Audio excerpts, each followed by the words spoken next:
4 साल इंजीनियरिंग, 2 साल MBA, 20 लाख का लोन और फिर मॉल के बाहर सर क्रेडिट कार्ड चाहिए, ये सपना था।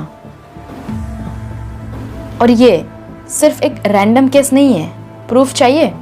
2023 के स्किल्स रिपोर्ट के अनुसार इंडिया में केवल 47% MBA ग्रेजुएट्स एम्प्लॉयबल होते हैं। बाकी या तो अनएम्प्लॉयड या अंडर एम्प्लॉयड है, मतलब सेल्स और कस्टमर सपोर्ट वाली जॉब्स जहाँ पे MBA ग्रेजुएट्स की कोई ज़रूरत ही नहीं थी।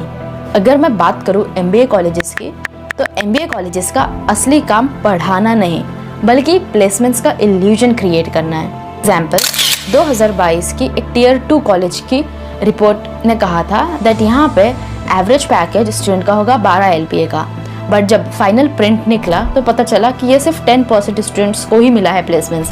बाकियों का क्या हुआ किसी को पता नहीं। उसमें से भी 80% स्टूडेंट्स को अगर प्लेसमेंट मिला भी बाई चांस, तो उनका LPA 5 to 7 लाख के बीच ही था और मेजॉरिटी ऑफ जो भी जॉब रोल्स थे वो सिर्फ सेल्स और मार्केटिंग के थे, जहाँ एज एक MBA स्टूडेंट की तो बिल्कुल ज़रूरत नहीं थी, ऐसे बेसिक सेल्स वाले रोल्स थे।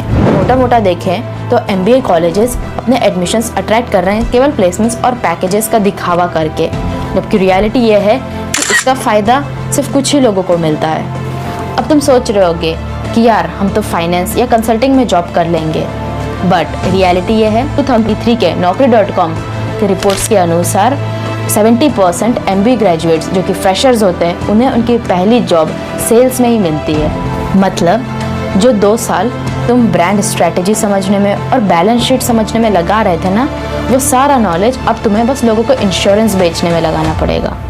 अब आप सोच रहे होंगे कि 10 LPA का जॉब मिला है तो अच्छा ही है, बट रुको भाई, ये जानते हुए जाओ कि इसमें से 50% सैलरी इंसेंटिव्स पर ही डिपेंड होती है, और अगर टारगेट नहीं पूरा किया तो 10 LPA से 5 to 6 LPA बनने में टाइम नहीं लगता है, और टारगेट्स भी ऐसे होते हैं जो कि ऑलमोस्ट इम्पॉसिबल से होते हैं। डाउट है चेक कर लो, ICICI, इन्फोसिस, HDFC जैसे बड़े बड़े ब्रांड्स सेल्स जॉब में 40 to 50% सैलरी वेरिएबल ही रखती है, और अगर तुमने ये टारगेट्स टाइम रहते पूरे नहीं करे तो फिर तुम्हें सुनने को मिलेगा एक कॉमन स्टेटमेंट दैट आपके और कंपनी के गोल्स अलाइन नहीं कर रहे हैं, सो लेट्स पार्ट अवेज।